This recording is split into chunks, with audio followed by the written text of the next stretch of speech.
Johara's hands, calloused from years of gripping a sword, now traced the cold iron of the chains binding her ankles. She remembered her father's strong hands, guiding hers as she practiced her strikes. He was a general, loyal to the Sultan, and he had trained her to be as swift with a blade as any soldier. Those days felt like a lifetime ago, a sun-drenched memory now dimmed by the shadow of his execution. Falsely accused of treason, he had been taken from her, his life cut short, his name smeared. Johara, barely a woman, became an orphan, her home seized, her future stolen. She was sold into slavery, her warrior's spirit caged within the gilded walls of the Sultan's palace. The palace, a place of unimaginable wealth, was also a prison. Its marble floors gleamed, its fountains shimmered, and its gardens bloomed with exotic flowers, but within its opulent embrace, cruelty thrived. Johara, along with dozens of other girls, was confined to the harem, ruled by the iron fist of matron Zubaydah. Zubaydah, a woman with eyes as cold as the chains she favored, saw the girls as commodities, to be bought, sold, and used for her own gain. She delighted in their humiliation, believing it made them more obedient, more valuable. The crack of her whip echoed through the harem halls, a constant reminder of her absolute power. Johara, despite the fear that gnawed at her, refused to be broken. She held her head high, her gaze steady, her spirit unbroken. She remembered her father's words. A warrior's strength comes not just from their body, but from their will. The harem was a gilded cage, its inhabitants forced to perform for the Sultan and his court. They danced, they sang, they played instruments, their every move scrutinized, their every smile forced. Johara, though graceful, danced with a heavy heart. The chains on her ankles, a symbol of her enslavement, chafed against her skin, a constant reminder of her lost freedom. Yet beneath her quiet demeanor, the fire of her warrior spirit still burned. She waited, she watched, she learned. She knew that one day she would find a way to break free. Sultan Rashad, a man still young but burdened by the weight of his crown, paced his private war room. Maps lined the walls, marking the vastness of his kingdom. His gaze, however, was not on the distant borders, but on the injustices within his own palace walls. He had ascended to the throne only recently, inheriting a court riddled with corruption and cruelty. He yearned to bring justice and reform to his land, but he knew that change would not come easily. He had learned that the truth was often hidden behind layers of flattery and deceit. So he adopted a simple disguise, exchanging his royal robes for plain clothes, allowing him to move unseen among his courtiers, observing their true nature. Tonight, a lavish banquet was held in the palace theatre. Golden curtains framed the stage, and hidden balconies offered discreet viewing spots. Rashad, disguised as a visiting merchant, sat among the guests, his keen eyes scanning the room. He watched as Zubaydah, the matron of the harem, barked orders at the young women, her voice sharp and cruel. Then the music began, a haunting melody that filled the theatre. Johara, her ankles bound by chains, was led onto the stage. She began to dance, her movements fluid and graceful, despite the heavy fetters. Her face, though pale, held an air of quiet dignity. Rashad watched her, captivated by her resilience. He saw the pain in her eyes, the strength in her posture. He sensed a spirit within her that refused to be broken. As she danced, the chains caught on the edge of her silken gown, causing her to stumble. Zubaydah, her face contorted with rage, raised a whip, ready to lash out. In that instant, Rashad leaped to his feet. He threw off his cloak, revealing the fine robes of his station. The room fell silent, every eye fixed on him. He strode towards the stage, his voice ringing with authority. "Unchain my bride," he commanded, his gaze fixed on Johara. A wave of shock rippled through the theatre.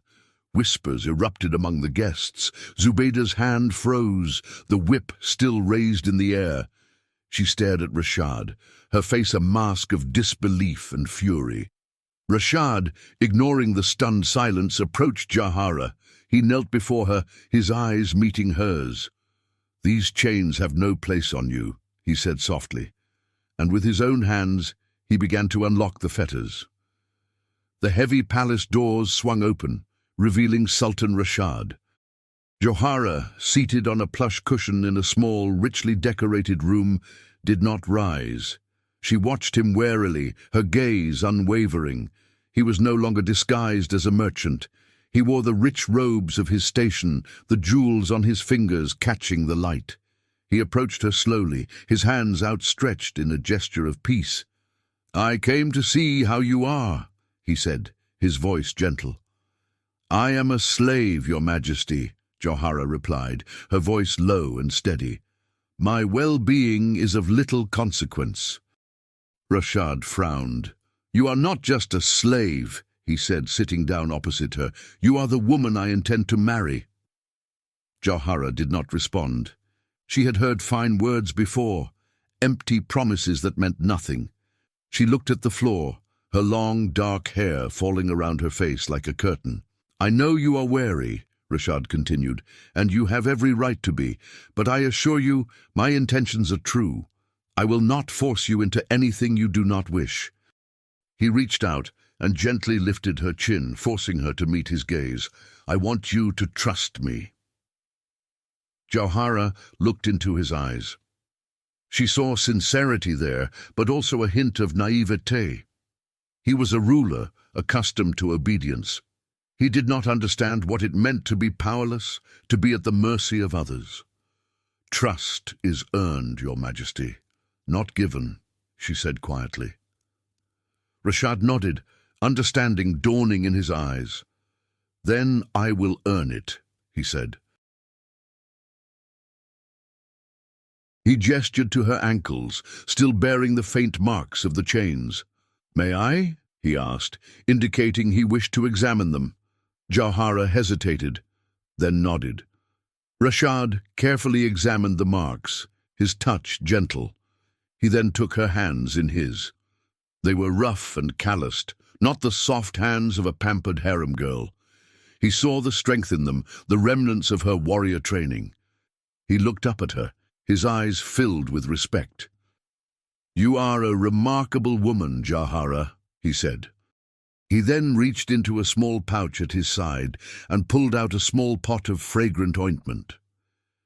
"This will help soothe the skin," he explained, gently applying the balm to her ankles. Jahara sat still, surprised by his actions. No one had ever treated her with such kindness, such respect. A flicker of hope, a tiny ember began to glow within her heart. Meanwhile, in another part of the palace, Zubaydah paced her chambers, her face a mask of fury. She had overheard the Sultan's declaration in the theatre, and the news had struck her like a blow. This slave girl, this nobody, was to become the Sultan's bride? It was unthinkable. It threatened everything she had worked for, her power, her position, her control over the harem. She would not allow it. She would find a way to get rid of Jahara, to restore her own authority. Her mind raced, plotting and scheming, her eyes glinting with malice. She would not be defeated, not by a slave girl. Rashad began visiting Jahara regularly, often finding her in the palace gardens, a place of relative peace within the bustling palace. He would sit beside her, sometimes speaking, sometimes simply enjoying the quiet companionship. He learned about her past, about her father, the loyal general unjustly executed. He listened intently as she spoke of her training, her skill with a sword, her love of books and learning. He realized that she was not just beautiful, but intelligent and courageous. "My father taught me that knowledge is a weapon, as powerful as any blade," Jahara said one day, as she traced patterns in the sand with a slender finger. He believed that a true warrior should be as skilled with words as they are with steel. Rashad smiled. "A wise man," he said, "and a sentiment I share. I believe that a just ruler should be guided by wisdom, not just by strength of arms." He told her of his vision for his kingdom, his desire to eradicate corruption and injustice. He spoke of his frustration with the court, the layers of deceit and self-interest that obscured the truth. He confessed his habit of disguising himself to observe his court unseen. "I need to see things as they are, not as they are presented to me," he explained. "The truth is often hidden in plain sight." Johara listened, her initial wariness slowly giving way to cautious curiosity. She had never met a man like Rashad, a ruler who cared about justice, who valued knowledge and wisdom. She began to see him not as a sultan, but as a man with a heavy burden, a man striving to do what was right. One afternoon, as they sat by the palace fountain, the sound of splashing water filling the air, Rashad noticed a small, intricately carved wooden bird clutched in Jauhara's hand. "What is that?" he asked. "My father carved it for me," Jauhara said, her voice soft with memory. "He said it represented freedom." Rashad took the bird, examining the delicate craftsmanship. "He was a skilled artist," he commented. "He was skilled in many things," Jauhara said, a hint of pride in her voice. She then demonstrated a series of quick, precise movements with her hands, mimicking swordplay. "He taught me everything he knew," she explained. Rashad watched her, impressed by her agility and precision. He could see the warrior in her, the strength that lay beneath her quiet demeanor. "You are full of surprises, Jauhara," he said, a smile playing on his lips. Jauhara returned his smile, a genuine smile, the first he had seen from her. In that moment something shifted between them. The formality, the wariness, began to melt away, replaced by a growing sense of mutual respect and understanding. A spark ignited, a flicker of attraction that neither acknowledged but both felt. The air between them hummed with unspoken words, with a connection that was both unexpected and undeniable. The whispers followed Jauhara like shadows. Wherever she went within the harem walls, she heard the hushed voices, the sideways glances, the barely concealed whispers of the Sultan's favorite, the slave girl who caught his eye. The other girls, once her companions in misery, now treated her with a mixture of envy and resentment. Some avoided her altogether, while others showered her with false flattery, their words dripping with insincerity. Jauhara found herself increasingly isolated, the sudden attention from the Sultan creating a barrier between her and the other women. She understood their feelings. She, too, was suspicious of Rashad's sudden interest. She had seen firsthand how quickly fortunes could change within the palace walls, how easily favor could turn to disfavor. She had learned to trust no one, to rely only on herself. One afternoon, Jauhara witnessed Zubaydah berating a young slave girl named Amira. Amira, barely more than a child, had accidentally spilled a cup of tea on Zubaydah's elaborate gown. The matron's face twisted with rage. She grabbed Amira by the arm, her grip like iron. "You clumsy fool!" she hissed, her voice laced with venom. "Do you know how much this gown cost? You will pay for this!" Zubaydah raised her hand, her rings flashing in the light, and slapped Amira across the face. The girl cried out, a small, choked sob. Jauhara watched, her heart clenching with anger and pity. She wanted to intervene to protect Amira, but she knew that any interference would only result in punishment for herself. She had learned to keep her head down, to remain invisible. Later that day, Rashad visited Jauhara, finding her sitting alone in her small room, her face pale, her eyes shadowed. He noticed the tension in her posture, the way she flinched when he approached. "What is wrong?" he asked, his voice filled with concern. Jauhara hesitated, then shook her head. "Nothing, Your Majesty," she replied quietly. Rashad sat beside her, taking her hand in his. You can tell me, he said gently. I want to help. Jauhara looked at him, her gaze searching. Could she trust him? Could she risk revealing her vulnerability? She thought of Amira, of the other girls who suffered under Zubaydah's cruel reign. She thought of her own father, his unwavering belief in justice. It's Zubaydah, she finally said, her voice barely above a whisper. She is cruel. To all of us. Rashad listened intently as Jauhara recounted the incident with Amira, her voice trembling with suppressed anger. He felt a surge of protectiveness towards her, a desire to shield her from the harsh realities of the harem. He also felt a growing sense of unease. He had suspected Zubaydah's cruelty, but hearing it described so vividly, seeing the pain in Jauhara's eyes, brought the reality home with brutal force. He realized that the corruption within his palace ran deeper than he had imagined. I will speak to Zubaydah, he said, his voice firm. This will not happen again. Jauhara looked at him, doubt clouding her eyes. She is powerful, Your Majesty, she said. She has the support of many within the court. Rashad nodded, understanding her skepticism. He knew that challenging Zubaydah would not be easy, but he was determined to protect Jauhara, to bring justice to the harem, even if it meant facing the wrath of his own court. I am the Sultan, he said, his voice ringing with authority, and I will not tolerate such cruelty within my palace. Jauhara watched him, her heart filled with a mixture of hope and fear. She wanted to believe him, to trust in his promise of protection, but a part of her remained wary, reminding her that fine words did not always translate into action. The whispers, the sideways glances, the envy of the other girls, it all fueled her suspicion. She wondered if the Sultan's attention was a blessing or a curse, a path to freedom or a trap leading to further despair. Rashad summoned his council to the grand meeting chamber. Sunlight streamed through the arched windows, illuminating the richly woven carpets and the faces of the assembled councillors. They were a mix of older, established nobles and younger, ambitious officials, each vying for power and influence. Rashad, seated on his elevated throne, addressed them directly.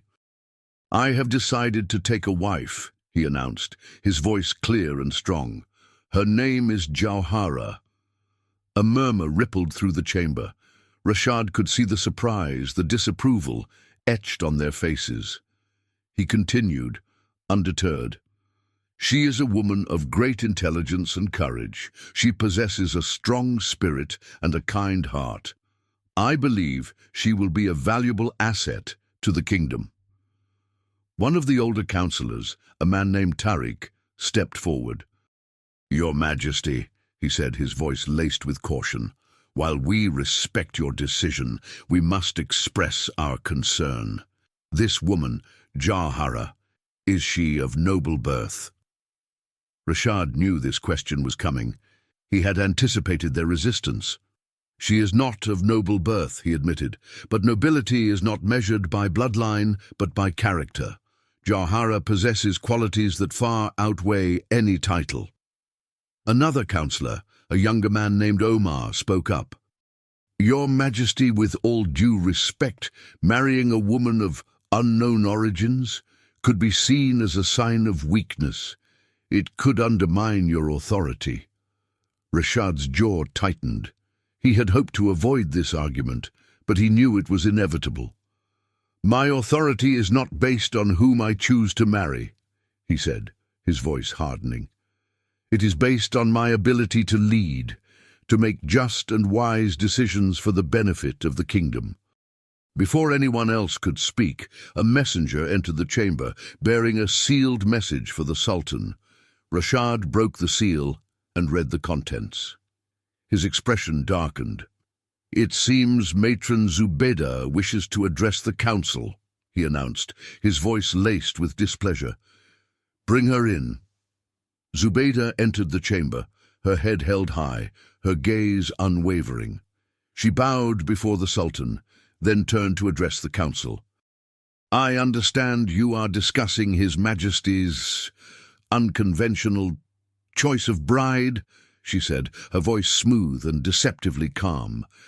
I feel it is my duty to offer my perspective on this matter. She paused, letting her words hang in the air. I have observed Jauhara closely, she continued, her eyes narrowing slightly. She is a cunning and manipulative girl. She has used her charms to bewitch the Sultan, to cloud his judgment. I fear for the safety of the kingdom if such a woman is allowed to influence our ruler. Several councillors nodded in agreement, their faces etched with suspicion.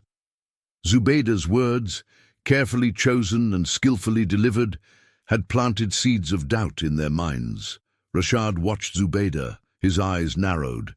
He recognized her tactics, her subtle manipulations. He knew she was driven by self-interest, by a fear of losing her power and influence. He had to act quickly to counter her poisonous words. "Matron Zubaydah," he said, his voice cold and hard, "your concern for my well-being is touching. However, I assure you, my judgment is not clouded. I know what I am doing." He turned to address the council. "I understand your reservations," he said, his voice softening slightly. "But I ask you to trust my judgment. I have chosen Jauhara to be my wife, and I will not be swayed by rumors and gossip." He rose from his throne, his gaze sweeping over the assembled councillors. "This meeting is adjourned," he declared. He turned and strode from the chamber, leaving behind a room filled with tension and uncertainty. He knew that Zubaydah's words had taken root, that the battle for Jauhara's acceptance and for the future of his kingdom had just begun. Zubaydah's whispers slithered through the harem like venomous snakes. She painted Jauhara as a cunning manipulator, a witch who had ensnared the Sultan with dark magic. She spoke of secret meetings, of stolen glances, of whispered promises made under the cover of night. She hinted at Jauhara's past, her unknown origins, her questionable upbringing. She fed the other girls' envy, their resentment, turning their unease into outright hostility. The whispers became taunts, the sideways glances became glares.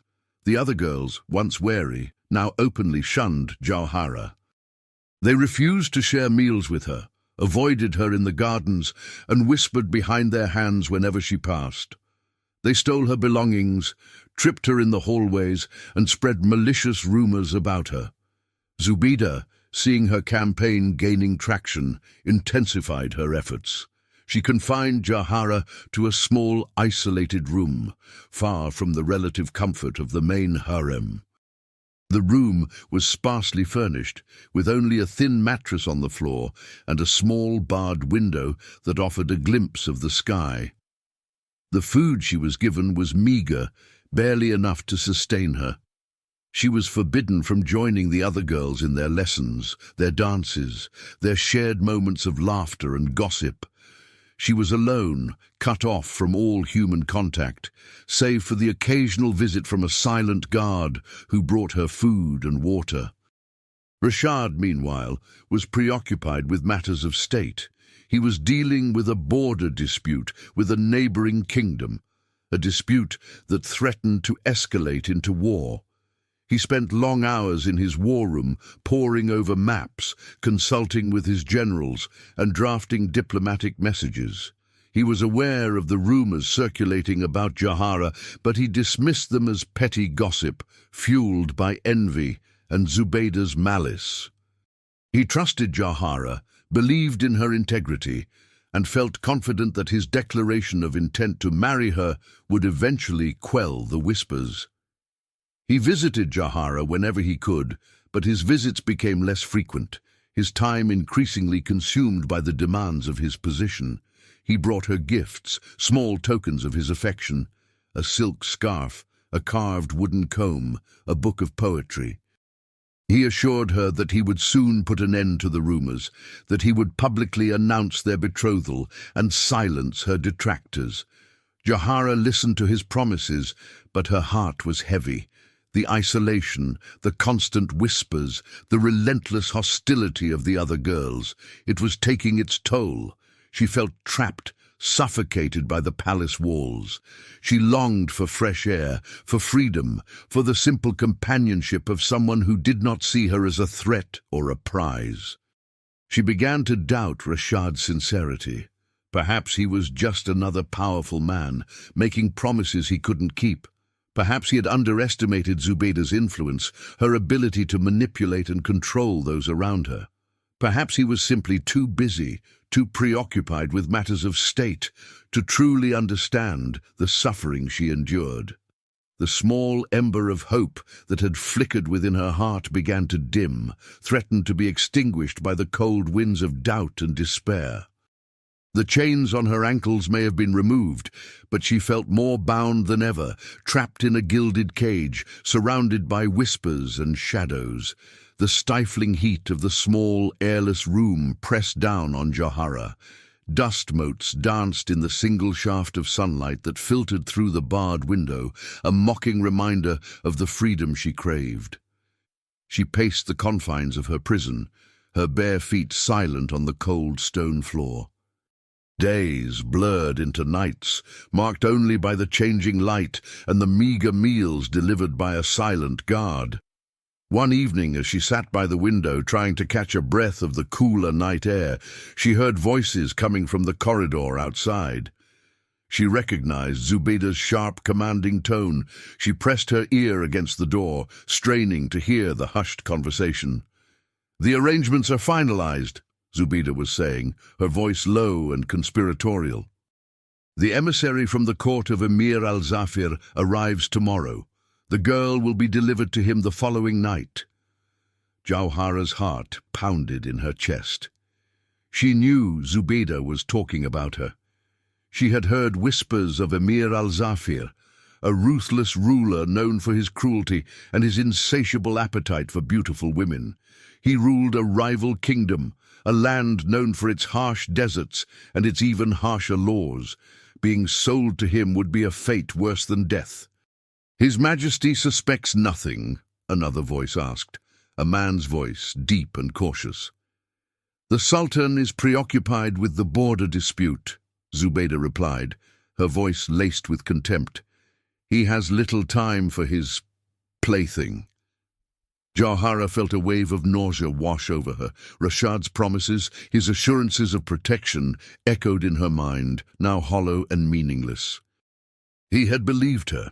He had promised to help, but he had been too busy, too distracted to see the danger that lurked within his own palace walls. He had left her vulnerable, at the mercy of a woman who clearly intended to destroy her. "The price is substantial," Zubaydah continued, her voice tinged with greed. "Enough to ensure our future prosperity." Jawhara realized then that Zubaydah's motives were not simply malice. She was selling her, not just to punish her, but to profit from her misfortune. The realization struck her like a physical blow, leaving her breathless and shaking. The voices faded away, leaving Jawhara alone in the suffocating silence of her room. She sank to the floor, her knees drawn up to her chest, her arms wrapped around her body. She felt betrayed, abandoned, trapped. The walls of the small room seemed to close in on her, pressing against her, suffocating her. She thought of Rashad, his kind eyes, his gentle touch, his promises of protection. She had allowed herself to hope, to believe that he could save her, that he could offer her a life free from fear and oppression. Now, that hope was shattered, replaced by a bitter sense of betrayal and a chilling realization of her own vulnerability. She was alone, utterly alone, in a world of whispers and shadows. The chains may have been removed from her ankles, but she felt more bound than ever, trapped in a web of deceit and malice, with no escape in sight. The tears she had held back for so long finally flowed, silent and bitter, a testament to her despair. Jawhara sat on the cold stone floor, the weight of Zubaydah's betrayal pressing down on her. She felt numb, her mind a whirlwind of fear and despair. Her gaze fell upon a small, discarded object lying near the wall, the iron chains that had once bound her ankles. She picked them up, her fingers tracing the familiar patterns etched into the metal. They were not simply decorative swirls, as she had once thought. They were symbols, arranged in a specific sequence, a sequence that seemed strangely familiar. She held the chains closer, her eyes scanning the intricate markings. Suddenly, a memory flashed through her mind. Her father, sitting at his desk, poring over maps and parchments covered in similar symbols. He had been planning a military campaign, a secret operation known only to a select few. He had used a coded language, a series of symbols that represented troop movements, supply lines, and strategic locations. Jauhara's heart quickened. Could these be the same symbols? Could the patterns on her chains be a message, a hidden communication? She examined the markings more closely, her mind racing. She traced the symbols with her fingertip, whispering their names as her father had taught her. As she did, a chilling realization washed over her. The symbols detailed a plan to overthrow the Sultan, a coup d'état led by Zubaydah and several high-ranking generals. She recognized some of the symbols as her father's military codes, codes he had devised himself. They represented key locations within the palace, strategic points that could be easily seized. The plan was intricate, well-organized, and clearly designed to ensure a swift and decisive takeover. Jauhara's blood ran cold. Zubaydah was not simply a cruel matron, she was a traitor, a conspirator plotting to seize control of the kingdom. And her father, the loyal general, had been executed on false charges, a victim of Zubaydah's web of deceit. She realized that the chains, the very symbols of her enslavement, held the key to exposing Zubaydah's treachery. She had to memorize the sequence, every symbol, every detail. It was her only weapon, her only hope of escape, her only chance to avenge her father's death and save the kingdom from falling into the hands of a ruthless conspirator. With renewed determination, Jauhara began to memorize the patterns, tracing each symbol with her finger, whispering its name, imprinting it on her memory. She repeated the sequence over and over, until the symbols became etched in her mind, as indelible as the scars on her ankles. The chains, once a symbol of her captivity, now held the key to her freedom, and the fate of the kingdom rested in her hands. Rashad found Jauhara sitting by the barred window of her small room, her gaze fixed on the distant sky. He entered quietly, his heart heavy with concern. He had been so busy with matters of state, he hadn't realized how much she had suffered. He saw the shadows under her eyes, the pallor of her skin, the way her shoulders slumped with weariness. "Jauhara," he said softly, approaching her. "I'm so sorry for what you've endured." She turned to look at him, her eyes filled with a mixture of pain and distrust.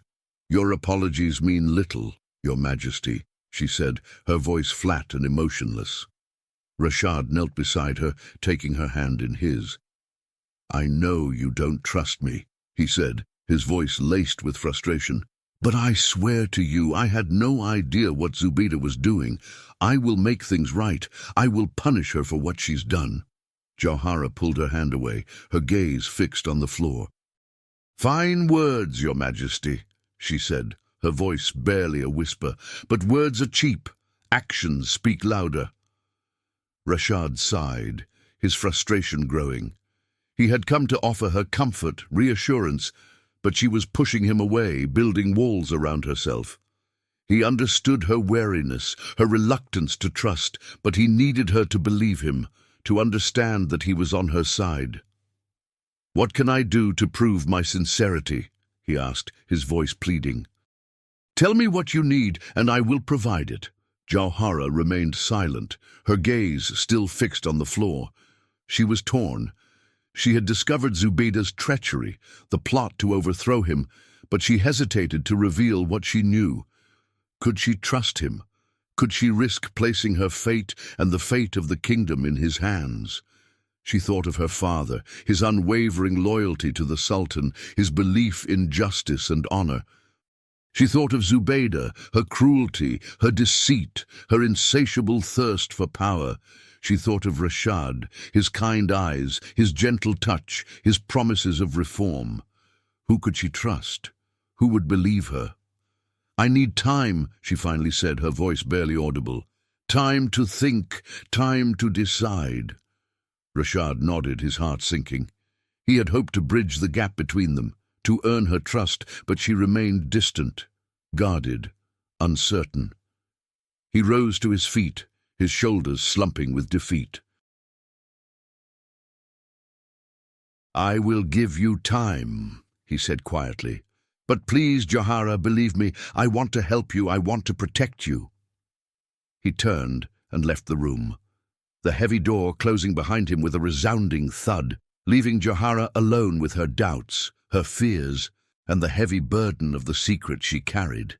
The symbols on the chains seemed to burn into her memory, a constant reminder of the danger that lurked within the palace walls and the difficult choice she had to make. Jawhara knew she couldn't remain silent any longer. The weight of the secret, the knowledge of the impending coup, was a heavy burden. She had to trust someone, and despite her lingering doubts, she knew that Rashad was her only hope.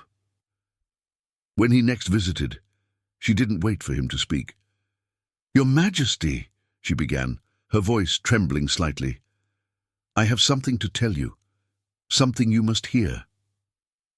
Rashad sat down opposite her, his expression concerned. He saw the fear in her eyes, the urgency in her voice. "What is it, Jawhara?" he asked gently. She took a deep breath, gathering her courage. "It's about Zubaydah," she said, her voice barely above a whisper. "She is not who she seems. She is plotting against you, against the kingdom." Rashad's brow furrowed. He had suspected Zubaydah's disloyalty, but he hadn't imagined anything this serious. "What are you talking about?" he asked, his voice hardening. Jawhara reached beneath her mattress and pulled out the iron chains. She held them up, her fingers tracing the intricate patterns etched into the metal. "These," she said, her voice gaining strength, "are not simply decorations. They are a message, a coded message detailing Zubaydah's plan to overthrow you." She explained how her father, a loyal general, had taught her a coded language, a series of symbols used for military communications. She showed Rashad how the symbols on the chains corresponded to locations within the palace, strategic points crucial for a successful coup. "Zubaydah and several of your generals are involved," she continued, her voice trembling with a mixture of fear and anger. "They plan to seize control of the palace, to imprison you, to take over the kingdom." Rashad listened intently, his eyes fixed on the chains.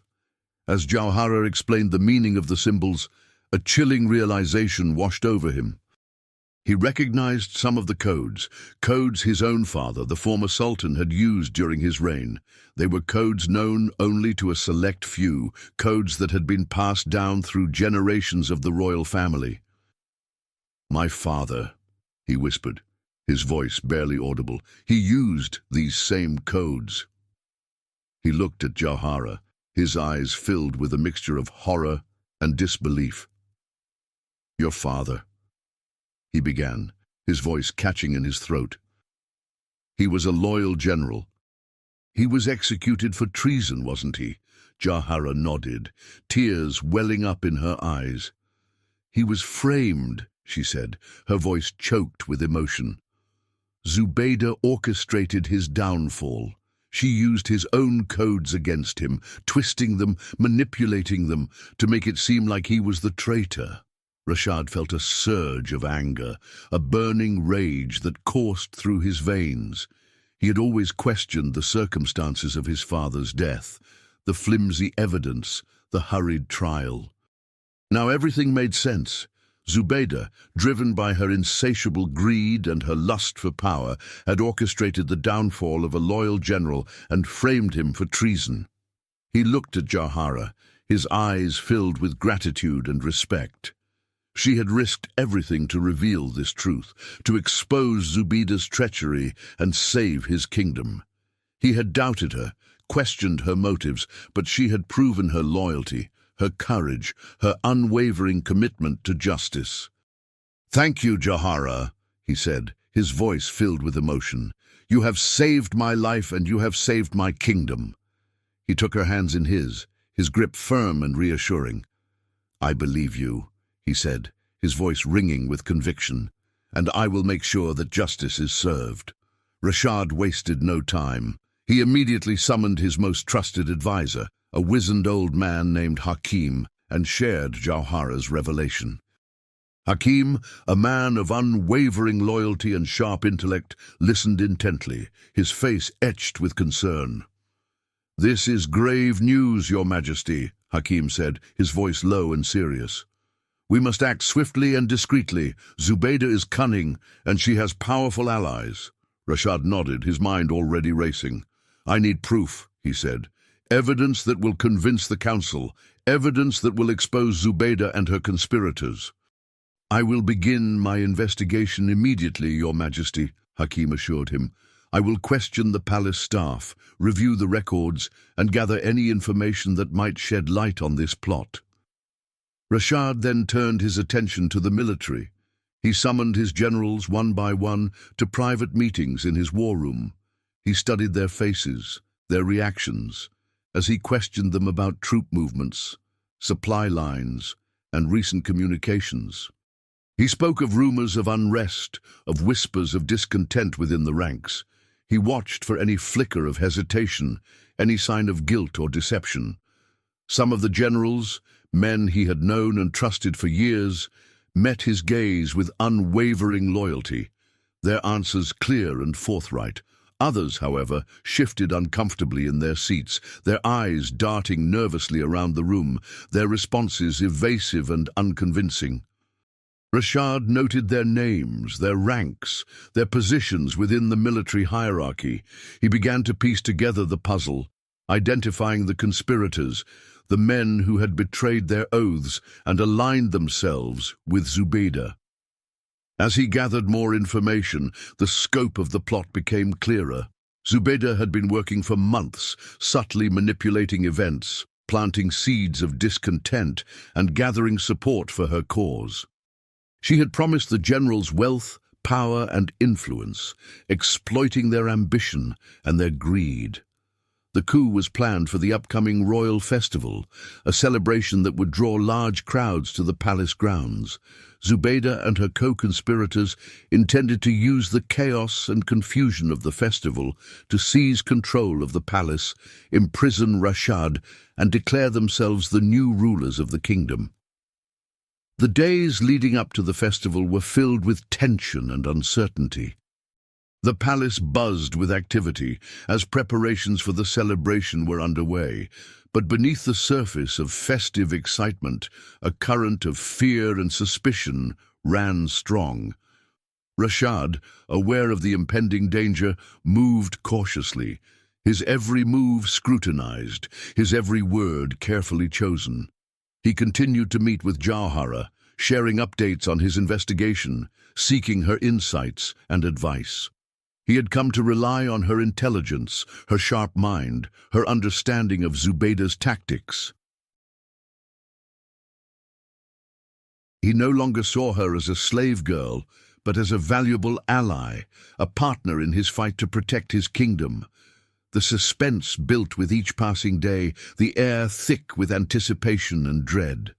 The royal festival, a symbol of unity and celebration, was now the backdrop for a dangerous game of power and betrayal, a game with the highest stakes imaginable. The fate of the kingdom hung in the balance, and the clock was ticking. The vibrant colors and joyous music of the royal festival masked the sinister undercurrent of Zubaydah's plan. The palace courtyards were filled with revelers, their laughter echoing through the air. But beneath the surface of celebration, tension simmered. Rashad, dressed in his ceremonial robes, moved among his guests, his smile fixed, his mind racing. He knew that tonight the fate of his kingdom would be decided. As the festivities reached their peak, a sudden commotion erupted near the main gate. Shouts and screams pierced the air. A group of soldiers, their faces grim, their swords drawn, pushed their way through the crowd, heading towards the palace. They were led by General Qadir, one of the conspirators Rashad had identified. "Seize the Sultan!" Qadir roared, his voice echoing across the courtyard. "He is a traitor! He must be brought to justice!" Panic erupted among the guests. They scattered in all directions, their laughter turning to screams of terror. Rashad's guards formed a protective circle around him, their swords drawn, ready to defend their sultan. Just as Qadir's soldiers were about to clash with the royal guard, a diversion occurred. A masked figure, cloaked in black, emerged from the shadows and lunged towards Rashad, a dagger flashing in his hand.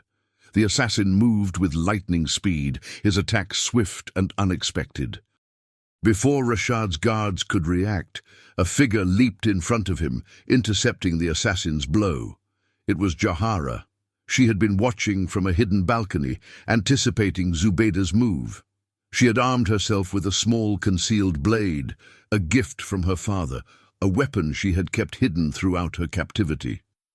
Jahara's movements were swift and precise, her years of training with her father now put to the ultimate test. She parried the assassin's attack, her blade clashing against his dagger, sparks flying in the night air. The assassin, surprised by her skill, stumbled back, giving Jahara the opening she needed. She lunged forward, her blade finding its mark, sinking deep into the assassin's chest. The masked figure crumpled to the ground, his dagger clattering on the stone pavement. The crowd gasped, their eyes wide with disbelief. They had seen the slave girl, the Sultan's supposed bride, transform into a warrior, her movements fluid and deadly, her spirit fierce and unwavering. Jahara, her breath coming in ragged gasps, stood over the fallen assassin, her blade dripping with blood. She turned to Rashad, her eyes blazing with determination. "Are you unharmed, Your Majesty?" she asked, her voice steady despite the adrenaline coursing through her veins. Rashad, still stunned by the sudden attack and Jawhara's unexpected intervention, nodded. "I am safe thanks to you," he said, his voice filled with gratitude and awe. He looked at her, truly seeing her for the first time, not as a slave girl, not as a potential bride, but as a warrior, a protector, a woman of extraordinary courage and skill. The whispers, the doubts, the uncertainties, they all vanished in that moment, replaced by a profound sense of respect and admiration. The sounds of fighting continued in the courtyard, the clash of steel against steel echoing through the air. Zubaydah's coup was underway, and Rashad knew he had to act quickly, decisively, to quell the rebellion and restore order to his kingdom. But before he turned his attention to the battle raging around him, he looked at Jahara, his eyes meeting hers. "Stay by my side," he commanded, his voice firm and unwavering. "We face this together." Rashad, with Jawhara at his side, strode purposefully towards his war room. The palace guards, their loyalty reaffirmed by Jawhara's bravery, cleared a path through the chaos of the festival. The sounds of fighting grew louder as they approached the war room, the heavy oak door a barrier against the turmoil outside. Inside, the conspirators were gathered, their faces a mixture of surprise and apprehension. General Qadir, his sword still bloody from the fighting in the courtyard, stood at the head of the table, flanked by several other high-ranking officers. Zubaydah, her usual composure shaken, stood near the window, her gaze fixed on the chaos unfolding below. "Your Majesty," Qadir began, his voice strained, "we have acted to protect the kingdom from your misguided policies." Rashad cut him short. "Misguided policies?" he repeated, his voice laced with contempt. "You dare speak of misguided policies while plotting treason against your own Sultan." He turned to the other conspirators, his gaze sweeping over their faces. "You all swore oaths of loyalty to me, to the kingdom," he said, his voice rising with anger. "And yet you conspired with this woman," he gestured towards Zubaydah, "to overthrow me, to seize control of the kingdom for yourselves."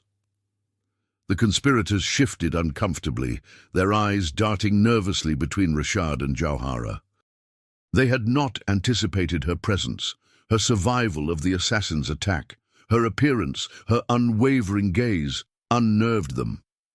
"We have evidence of your treachery," Rashad continued, his voice ringing with authority.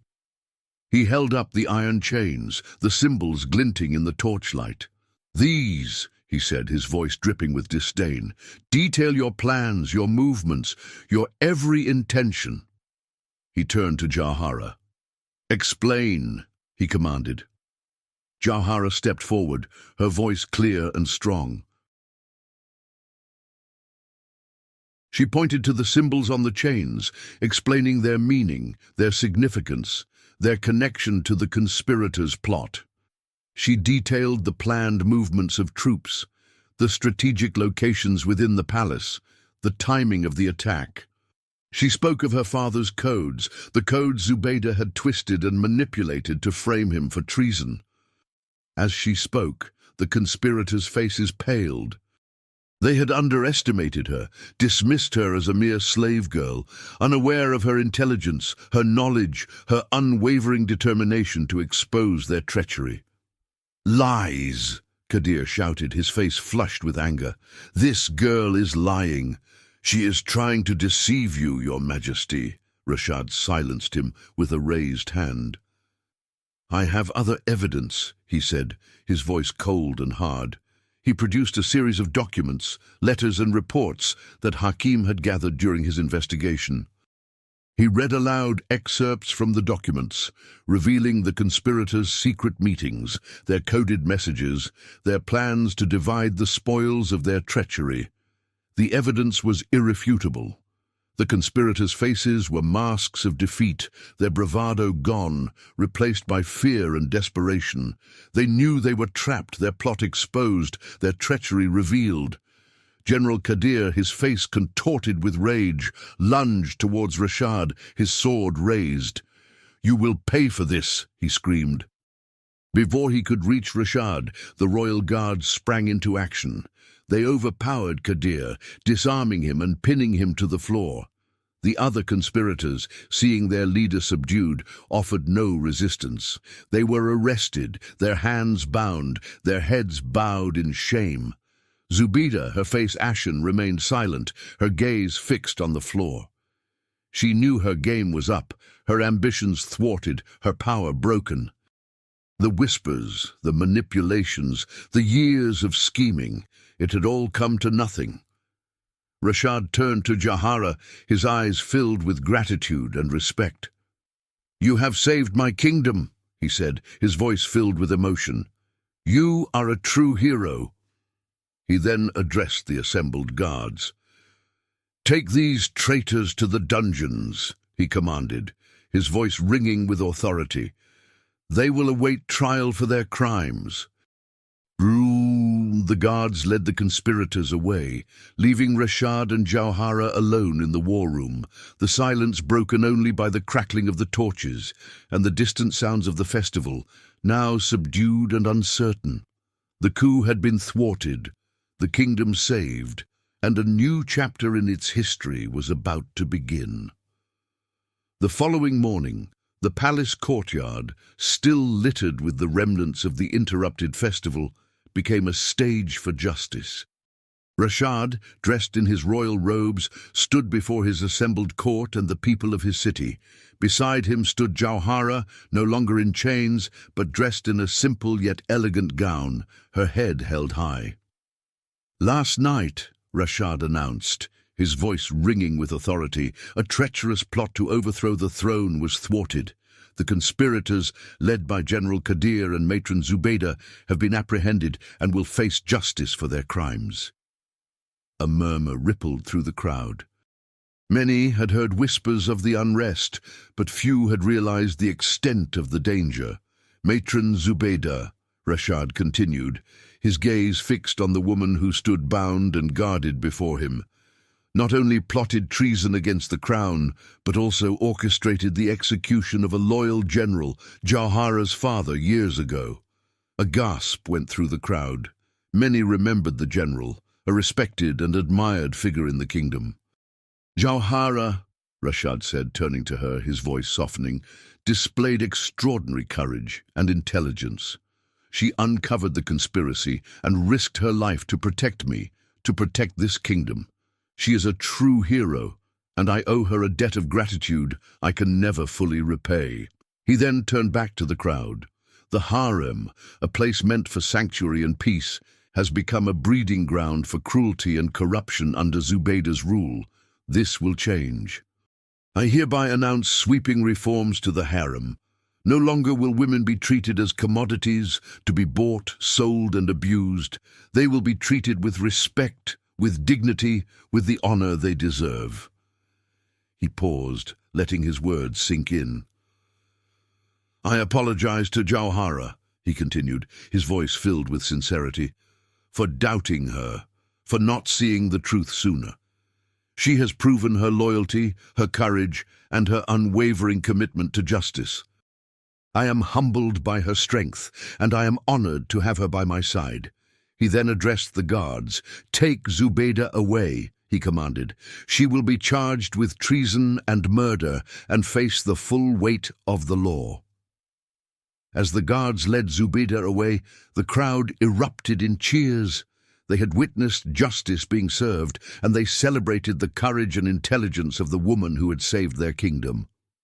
Jauhara stood beside Rashad, her heart filled with a mixture of relief and gratitude. The chains that had once bound her, both physically and metaphorically, were finally broken. She was free, not just from Zubaydah's tyranny, but from the shadows of doubt and despair that had haunted her for so long.